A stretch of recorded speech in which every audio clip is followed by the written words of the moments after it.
Hey everyone, welcome to another episode of Leadership Now with me, Dan Pontefract. Today in the house, well, we're gonna basically be the antithesis of Paul McCartney's "No More Lonely Nights." Pete Bombaci is the founder of the GenWell Project, and Pete is proud to be leading a movement that he truly believes can make the world a happier and healthier place. He's formerly the Canadian country director for Movember Canada, who led an amazing team of people responsible for raising over $142 million over 5 years and putting as much needed lens on men's health. Now, having spent time in the for-profit and the not-for-profit worlds, Pete, you believe that there is a great opportunity to combine the interests of business schools, government foundations, and individuals in the solution to the disconnected world that we find ourselves in today. Irony alert, we are connected by technology, but we'll get into that. So, GenWell, what is it? Well, the GenWell Project is a human connection movement dedicated to fostering human connections within the wider realm of social health, recognizing its vital importance to the mental and the physical well-being of Canadians and the society in which we live. GenWell aims to deepen the understanding of the growing issues of social isolation, disconnection, and loneliness,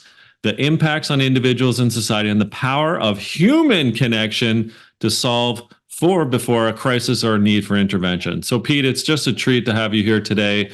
Let's first talk a bit about the GenWell Project itself. So you founded it, you've been kicking around for 8 or so years. What was the inspiration and kind of like the specific observations, if you will, that led you to found something so prescient 8 years ago? You seem to be with your finger on the pulse today, although you've been at this for nearly a decade. Yeah, Dan, first off, thanks for the opportunity to be here. I'm really excited about the conversation.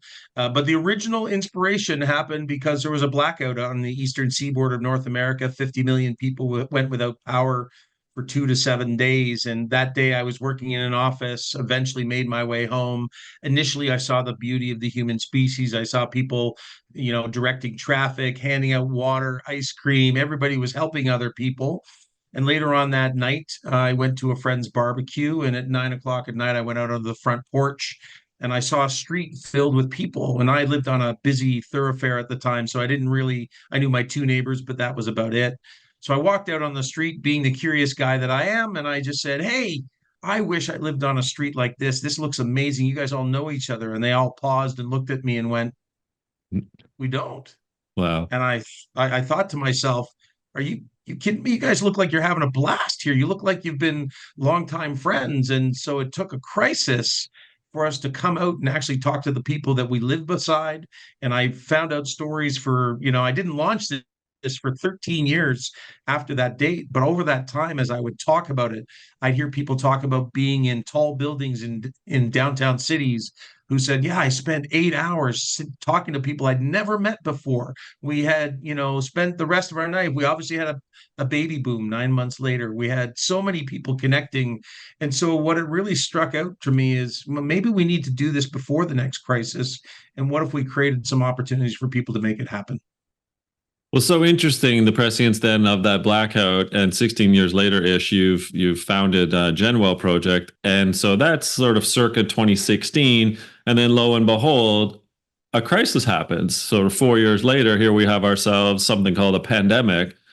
So tell me a bit about sort of like the time in between 16 to 20, and then what's happened if you notice sort of GenWell and some of the things you've seen from society within the pandemic, and now I don't know if we call it post-pandemic, but sort of observations as well from your perch as to the pre, the during, and now the post-pandemic eras of kind of what you're up to. Yeah, well, that's a big question. So I'll start off just by saying, look, between 2016 and the pandemic, I couldn't get a business leader. I couldn't get a community leader. I couldn't get a public health person. I couldn't get anybody to really engage in a conversation because most people, they looked at the connections we had because most of us saw people every day. We were in offices, we went to the gym, we went to the grocery store, but most of us weren't conscious and intentional about those connections. And so, what happened between that time, and I will call out a gentleman by the name of Dr. Quam McKenzie, who's a globally recognized thought leader on the social determinants of health. He's at CAMH, which is the Canadian Mental Health Association in Toronto. He's a U of T professor, psychology professor, and also is the president and CEO of an organization called the Wellesley Institute.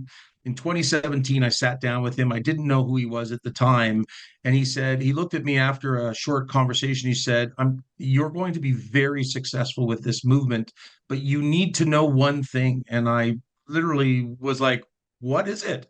And he said, it will take time Mm. because people have no idea what you're talking about.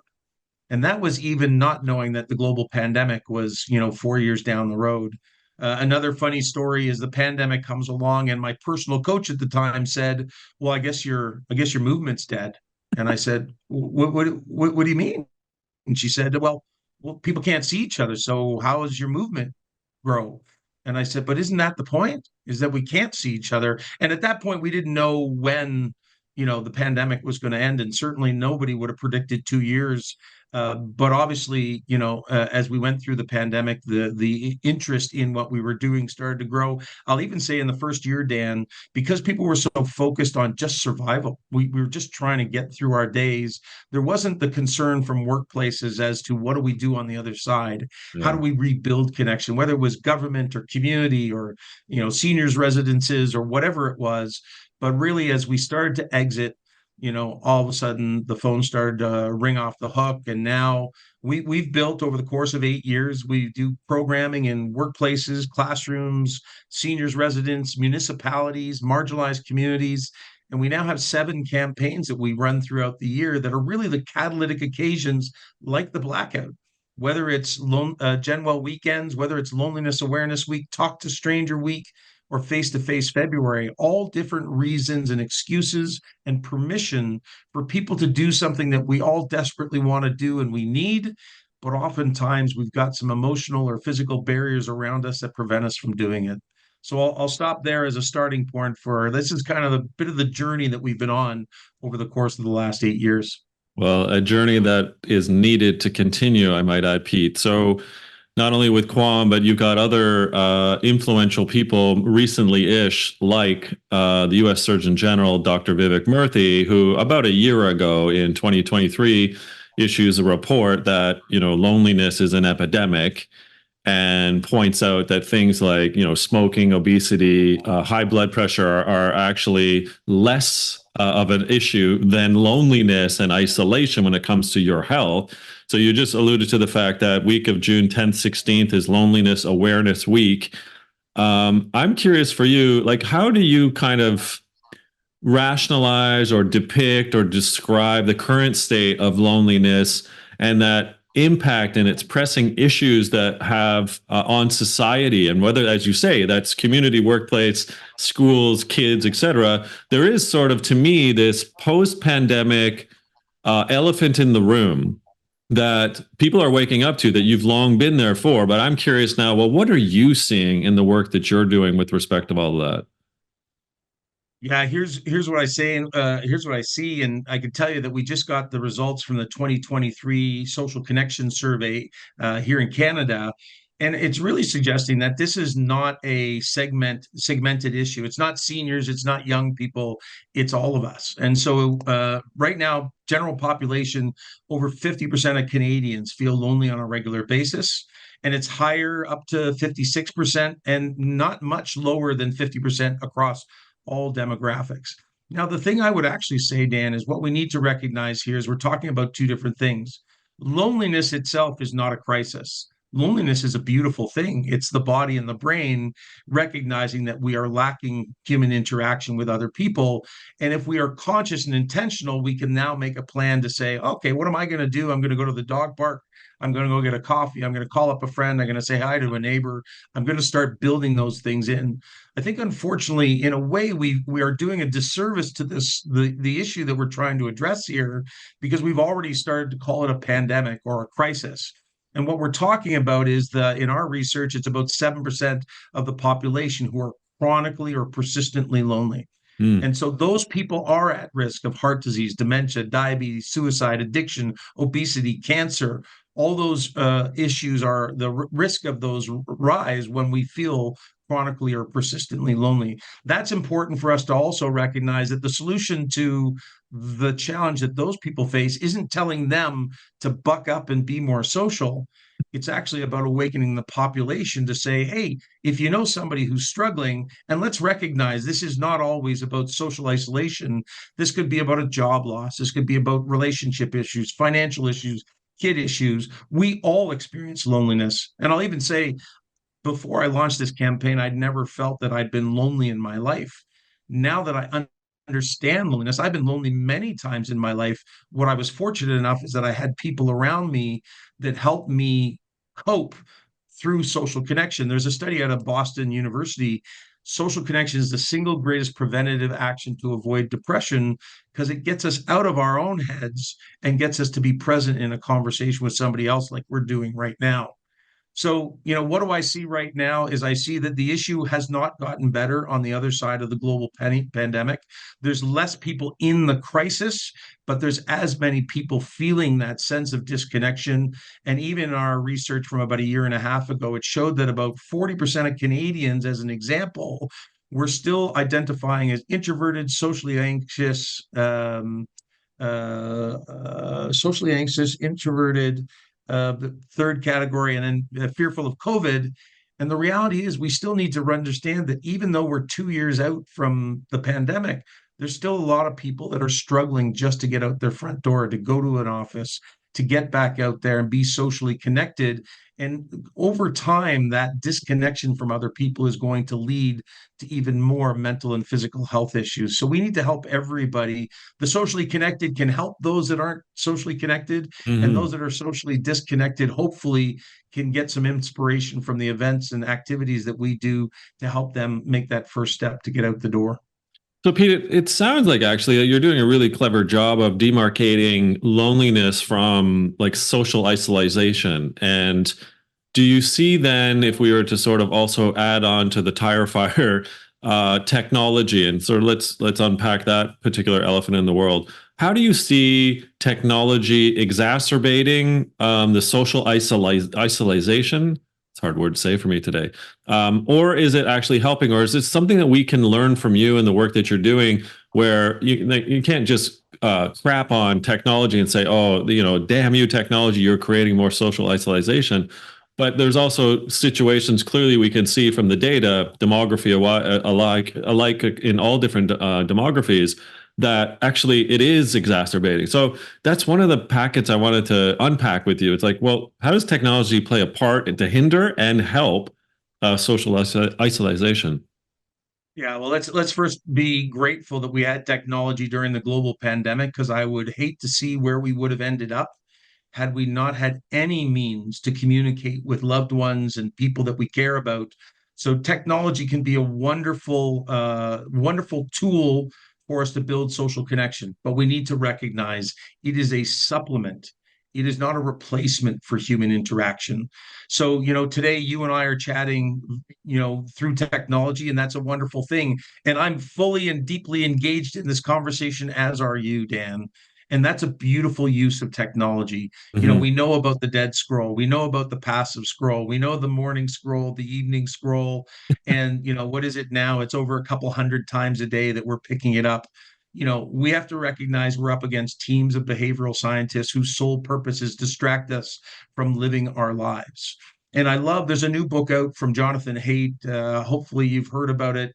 Right over The there, anxious the anxious generation. Yeah. it is honestly, I'm grateful for Jonathan, as I am for Vivek Murthy, who I believe really was the global leader to put this conversation on people's radar. But what you start to recognize is that the solution, for decades, we've encouraged people about with individual empowerment. So you can go for a walk, you can do gratitude, you can do journaling. It was always about saying it's your responsibility to take care of your health. And I think both the approach that GenWell has taken for the last 8 years, and Jonathan's book reinforce that the solution to our struggles using with technology, but also with the busy world, is we need a collective approach to this. And collective could be in your home. in your classroom, in your workplace, in your seniors residence. Because if I put down my phone, or if I say I'm not going to work anymore today and I want to build some healthy connections, if you're not in that same mindset because you're scrolling through your social media, or you're busy reading, some of the 24-hour news feeds that are on every platform, the reality is I can't do it. Social health, by definition, takes at least two people. And Yeah. so we need us as a group and as a society to really understand we are in this more than ever before. We are in this together. And that the solution to our disconnected world is one where we awaken everybody and we give people permission to do what we need to do as a society. It dawned on me in doing some reconnaissance on what you're up to and GenWell itself, the GenWell project. The thing that you also are doing a really awesome, incredible job about is community connection and raising the bar on the importance of community. And so a couple of ways to ask this question in a backhanded way begins as follows. This is not new per se, because authors like Putnam and Bowling Alone from 20 plus years ago, or the Harvard Gluck study that Dr. Robert Waldinger is kind of in charge of these days with respect to, well, what's the number one way in which to increase your health chances? It's community and relationships. So the point about Bowling Alone, of course, was the demise of community groups, whether that's bowling, church, faith groups, right? Places where people used to go face to face to kind of see each other and say, "Hey, what's going on? Nice to see you again. All right, Pete, let's have a hug and let's have a beer," or what have you. So help me understand what we've lost, or perhaps what we need to build up again when it comes to that community connection approach. Well, I think what we lost is, and I've had the opportunity to meet both Robert Putnam and Waldinger, and they're both beautiful human beings that Yeah. have a true mission in the work that they do, and I'm grateful for what they have done. But I think we've grown up, and Dan, you look like you're probably somewhere in my ballpark range. We've grown up in the most fast-paced, distracted, and pressure-filled world in history. The expectation was you need to be busy, because if you're not busy, you're lazy. And so we all filled up our days and we all thought we were chasing, the golden ring. And I think we've woken up on the other side of the pandemic with lots of different challenges. And what we forgot along that journey is, what's the famous quote? If you want to go fast, go alone. If you want to go far, go with others. I Yeah. think we forgot that no matter what we do, you cannot get through this world alone. We call solitary confinement the worst punishment that you can give a human being. And yet, most of us have actually created bigger homes for smaller families, taller backyard fences so that we can separate ourselves from neighbors. We built back decks instead of front porches so we never have to see each other. And I like to joke that I think we thought we were building our castles, when in actual fact, on the other side of the pandemic, I think we may have recognized we built our own dungeons, we built our own caves, and we're waking up on the other side of the pandemic going, oh my gosh, if somebody had told me this before, maybe I would have taken a different approach. We're working with builders right now who are asking us, how can we build better? And more importantly, how can we program better on the other side of the pandemic? Because we recognize that just putting shelter over somebody's head is not the solution to creating happy and healthy human beings. So I think the starting point for everything, Dan, is education. We've been educating people about exercise for decades, about eating well for decades, but we have never articulated human connection. I like to say we've hidden it under the guise of book clubs and sports teams and all the other things. And I like to say, when you go to the book club, you talk about the book for 30 minutes, and then you sit around and talk for 2 hours. Was the book actually why you went? Or was it just the catalyst for the connection so that we had a reason to come together? And I think this is the part where we need to flip the conversation. On the other side of the pandemic, we need to be very direct with people. Your social connections are critically important to your health and well-being, the health and well-being of the people around you each and every day, and to society in which we live, whether we want to talk about democracy, whether we want to talk about civility, whether we want to talk about, kindness, generosity, all the things that will either be positives or negatives from that come when we connect with other people. We create a greater empathy and compassion for one another, which reflects in all the aspects of the society in which we live. And I think this is the broad conversation that people need to be having now so that we all become far more conscious and intentional and look at opportunities like the campaigns that we have in place as an opportunity to say, that's right, Dan, I need to focus on my social connection like I do my mental health and my physical health and my sleep and my water. Oh my God, that's right. I need to reconnect with Dan because I haven't seen Dan and I love Dan and we enjoy hanging out together. Hey, Dan, GenWell weekend, what are you doing? Can we get together and spend some time face to face? So that's where I think the conversation needs to go. I'm a recovering executive from some big companies globally, and it dawned on me as well that one of your focus areas, of course, is the workplace. And so I was curious. So, Pete, when you think about the GenWell Project's three things that you do, you educate, you empower, you catalyze. How would you tell me if I'm the executive inside an organization today, what should I be doing to educate, empower, and catalyze the sense of community and relationships and really addressing some of the things that we see happening in society? But I think, senior leaders could probably do a better job of inculcating such a way of operating inside the organizations that they lead. So over to you. Yeah, it's a great question. And I spent 20 years in corporate myself and certainly feel like I have a good sense of what goes on. We've been very reactionary in our healthcare. We hope that people connect. We assume that, if you were in the office with everybody else and I walked by your desk and I said, "Hey, Dan, how you doing today?" and you waved at me, I just assumed that meant, "Hey, Dan's in great shape." He said Right. hello. There's a He put, wave like that. Clearly, there's a yeah, heartbeat. Yeah. he waved at me and he put clothes on, which post pandemic for some people that's even a challenge. And when something went sideways, we were there with the 1-800 number to help you out when you collapsed on the floor in the cafeteria. Hey, Dan, here's the 1-800 number. We got you. We're all for you. We're here for you. And I say that all obviously very sarcastically because I think what we now recognize is first off, we're not going to see the employees the way we used to.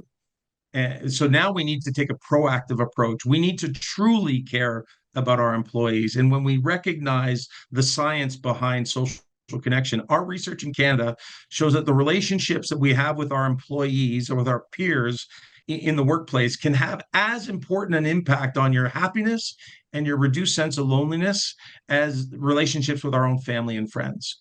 But I don't think any employee or any business leader has ever looked at the relationships within the workplace with that level of seriousness. And when we look at the business benefits that come, Mhm. productivity, trust, respect, collaboration, innovation, reduced absenteeism, retention, every one of those numbers goes up or, to a positive when we build healthier, proactive social connections in our workplaces. It is not a lot of cost. It is a matter of commitment and proactively doing it. It also, when we think about diversity, inclusion, psychological safety. When we know people and we build empathy and compassion because I understand who you are and maybe the struggles that you're facing in your life, I open myself up to understanding why you might think some way or why you might have to leave at 4 o'clock. We build a relationship that recognizes we're in this together and that if we work together, we can both accomplish what we're trying to do on the end game, but also do it in a way where we care about each other as human beings. And so I think the starting point with everything we do, Dan, it's really simple for me. If you don't understand this information, I can't actually get you to buy into why we need to build these proactive opportunities for us to connect. So with every employer that we work with, the starting point is educating every employee in the workplace so that we are all starting from the same level ground. We need each other. So let's start building these connections. Then we do the catalyzing, which is helping people build that regular occurrence and frequency of connection so that when we get into some tumultuous time, when things go sideways, then we've already got the relationship there that we can lean on versus no different than the crisis on the street that inspired this whole thing. Somebody has a crisis and all of a sudden the boss says, "Okay, Dan, we're all going to come together because we need to talk about this now." Well, that's not the time to talk about it.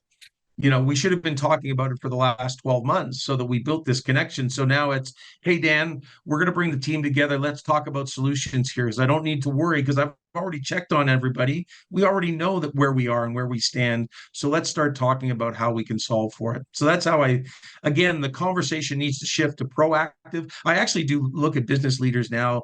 It's almost like you have to be a coach. You Mm. have to really focus on the human being before they become the employee versus just worrying about what they show up between 9 and 5 and sit in that desk and wave at you, in the pinstripe suit. And I love where and what you're talking about because GenWell really is doing an incredible job of depicting the, I guess, muscle that needs to be developed in leaders, which is be preventative and proactive. And so, what I wanted to do, not necessarily put you on the spot, but whether you name an individual or company or just talk around, is there an example where you've seen somebody or an organization say, well, here's the things we've done to shift to that proactive and preventative approach as opposed to being reactive and waiting for the crisis to ensue? Yeah, there's certainly a lot of organizations that we've been working with that have implemented the education component. But there's one company that I will call out, and that's TELUS. They have a TELUS Health, but TELUS, the telco up here in Canada, we're working directly with the wellness for the 35,000 Canadian employees. So we started off with an education program where we went in and we started educating employees about the importance of their social connections and social health. Then we've implemented a Connect 4 program, which is a random every 2 week telephone connection. So minimum expectation is a 15-minute conversation, random with any other person in the company, because at that point there's no expectation out of that call other than, hey Dan, how you doing? What do you do? Where are you from? What do you like to do? Hey. And our we call it Connect 4 because our aspiration is out of that 15-minute call, you connect that person with one other person, whether it's a work situation where you go, hey Dan, you should know that John's working on that same project that you just described to me. Or maybe we connect on, you love to run, you're a marathoner, and my brother happens to be a marathoner and he's in the same series that you're in, and hey, I should get you guys connected. And so there's the second part. Then we do another training program. We haven't got to this yet, but this is in the cards, which is really training people on gratitude and active listening. So this is about going deeper in how we build more meaningful relationships. And so there's kind of a process that we have in place. And then the final piece is really about getting people connected to the work we can do from a volunteering standpoint with a work group and saying we're going to get connected through purpose, not only the work that we do each and every day, but actually helping people, build that connection and go and have those frontline experiences at a food bank, cleaning up a park, anything like that. And that's kind of the process that we're working with TELUS to get their 35,000 employees really bought into the whole concept of building these proactive social connections so that we can build the resilience that helps us get through the ups and downs that we experience in our lives and in the workplace. I love it, and I'm glad that I didn't lead the witness towards TELUS because being a former executive over there and still friends with Janet and Elena, who I'm sure you're working with on the wellness side, that is so I good didn't to know hear. that. That's what I mean. I don't let people know sometimes who I am or what I'm doing, but it's great to see that connection. In fact, I myself was on a podcast 2 weeks ago with Elena and Inkley, and that was about digital wellness and sort of some of the things that TELUS is doing to make sure that there's unplugging happening inside the organization. So it's great to hear. Well done, I you, I Pete. I want to give a shout out to Janet Young, who truly is the person who led this conversation, and we started this conversation 5 years ago. And so Janet Young was on the cutting edge, and I'm thrilled to be working with them and excited for what lies ahead. So good to hear. I will send her a note today and just say, you're not going to believe who I chatted with today. Okay. So as we're looking ahead, tell us aside, what are the kind of the future challenges and the things that you're anticipating in terms of promoting this good community social connection? And kind of like basically, Pete, what are the next goals that you and GenWell and the GenWell project have ultimately in store? Yeah, well, I'll say there's two real streams that we're working on. The good news is we're getting outreach almost on a daily basis to speak at conferences, to do workplace programming, classrooms. There's new sectors reaching out almost on a daily basis. But there's two areas that I think are really critical. Number one is government, and I just got off the phone or off a Zoom just before we got on with the Public Health Agency of Canada. So we are finally, after 8 years, getting conversations with organizations who can really spread the message at a much faster rate than we can. Mhm. So that's exciting for us to, be having those government level conversations. And the number two point, which was the business, the role that businesses can play. When we launched this, the business model around GenWell was about finding those corporate partners who saw the opportunity to connect themselves to this movement, to a positive thing that they could do not only for their employees, but for their customer base, and then taking a leadership role on a population level. When I think of what brings us together, it's food. So, who are the brands that could be part of supporting this because their food is at the center of these connections? What about life insurance or insurance companies that are about health prevention? What about a telco who's all about saying, "Hey, we need to put the phone. I want you to use my tech, but I also want you to put it down." To your point, Dan. And so I think of all the activities. So who's the sports equipment person who could say, "Hey, when we get together with friends, sometimes we'll eat and drink, but sometimes we'll go for a hike, we'll go camping, maybe we'll go for, shoot some hoops or maybe pucks into a net." Whatever it is, all of these brands have an opportunity to connect themselves to this movement and do it in a way where they are doing it proactively, positively, including their own employees as part of the message, taking it into their home, into their community, so that they become ambassadors for a campaign and for their company to say, "Hey, we want to change and we want to build a more connected Canada where everyone thrives." And we're proud to be partnered with GenWell. Love it. My penultimate question before we find out where to find out more about you and the GenWell project is, so what's I'm a human being. I go to work, I'm in the community, maybe I have kids in school, whatever it is. I'm a human being. What's the one thing that you would suggest that I can do to help me with sort of GenWell's mission, I'll say? This is going to sound like an odd one, but the research is very clear that talking to strangers is probably one of the most positive things that we can have happen in when we talk about social connections. My number one thing for everybody is talk to strangers. First off, talk about social connection and its importance as you become more aware. But the simple act of actually saying hello to a stranger doesn't only make you happier and healthier, it makes the other person. And what I think it does is it gives us an opportunity to practice. It gives Mm. us an opportunity to try something that maybe we haven't tried before. Only 20% of Canadians talk to strangers every day. So there's another 23% that actually talk to strangers a few times a week. So we have a long way to go and a lot of gap to fill up if we want to create a world in which every time I walk by somebody, it's, "Hey, Dan, how you doing?" And not that I think we'll ever get everybody, but if we can change the mindset of 10, 20, 30% of Canadians, and I say globally, if we can get that to happen around the world, I think we truly can change the world one face-to-face conversation at a time. And so those little steps can make a huge difference in the lives of ourselves and everyone around us. Oh, I love it. So spot on point. Last week in New Orleans, I was doing a keynote. The title of the keynote was called Loneliness is an Epidemic, Community and Relationship Building's the Cure. I brought out my friend, Michael Bungay Stanier, author of Coaching Habit and a bunch of other books, midway through as kind of like a special guest surprise appearance. And what we were discussing on stage, Pete, was Walmart greeters. Why are they there? Well, they're there to Yeah. say hello to strangers, and that's kind of the point. And then Michael's advice was, when you get into an elevator, why are you on your phone? Why not just say hello? You never know what would happen just by saying hello to somebody. So to your point, I think that's well taken, and I couldn't agree more. Where can we find out more about you and the GenWell project, Pete? You can head over to genwell.ca. That's got all the information in regards to tips, tools, and ideas on how we can start building healthier connection habits starting today.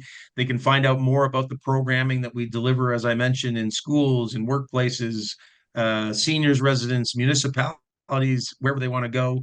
And then most importantly, they can learn about the 7 campaigns that every person in this world can participate in. Although we're Canadian centered, the reality is we want to help change the world one face-to-face conversation at a time. So I invite everybody, come check us out, use the tools. They're all free of charge there. We want to build a movement because those who may need it the most may be the people who can least afford it. So let's all be part of the solution to building a more connected world where we can all thrive. Pete Bombaci, founder of the GenWell Project, on behalf of all Canadians, thank you for what you're doing. We're proud of you, and just want to see this thing grow to the point where we don't need you anymore, because ultimately we've found a way to build community yet again. Dan, I love the sound of that. Put us out of business, please. Folks, Pete Bombaci, founder of the GenWell Project. It's been a treat, Pete. Thank you so much. Having you on as a guest here on the Leadership Now program. And folks, as you know, more episodes in the vault. But Pete, just a true treat here today. Thank you again. Yeah, thank you, Dan. Thanks for the opportunity to share the message, and looking forward to having you as a new ambassador of GenWell. You've got me. You had me at hello. How's that, Pete? Yeah, I love that, my friend. That's beautiful. Excellent. Okay, thanks again.